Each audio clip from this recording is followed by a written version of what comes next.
కొరింథీయులకు పౌలు రాసిన మొదటి పత్రిక 6వ అధ్యాయం, కొరింథీయులకు పౌలు రాసిన మొదటి పత్రిక 6వ అధ్యాయం 9 నుంచి చదవండి. కొరింథీయులకు పౌలు రాసిన మొదటి పత్రిక 6వ అధ్యాయం 9 నుంచి.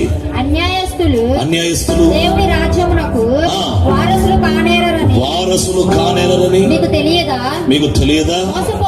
మోసపోకుడి. జారులైన విగ్రహారాధికులైనను వ్యభిచారులైన ఆడంగితనము గలవారైనను పురుష సంయోగులైన దొంగలైన లోబులైన త్రాగుబోతులైన దోషకులైన దోచుకొని వారైన దేవుని రాజ్యమునకు వారసులు కానేరరు. చదువురా. మీలో కొందరు అట్టివారై ఉంటిరి గాని, అంటే కొరింథీ సంఘంలో కొందరు అట్టివారై ఉన్నారంట. ఆ కొరింథీ సంఘంలో కొందరు అట్టివారై ఉంటిరి.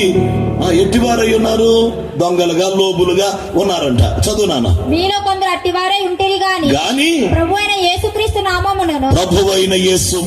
నామమునను మన దేవుని ఆత్మయందును మీరు కడుగబడి పరిశుద్ధపరచబడిన వారే నీతిమంతులుగా తీర్చబడితిరి. హల్లెలూయా. అందరి మాట అనండి. మీరు కడుగబడి పరిశుద్ధపరచబడిన వారై నీతిమంతులుగా తీర్చబడితిరి. హల్లెలూయా. మనం మొదటి నుంచి నేర్చుకున్నది, మొదటి నుంచి ప్రకటించబడింది ఏంటో తెలుసా?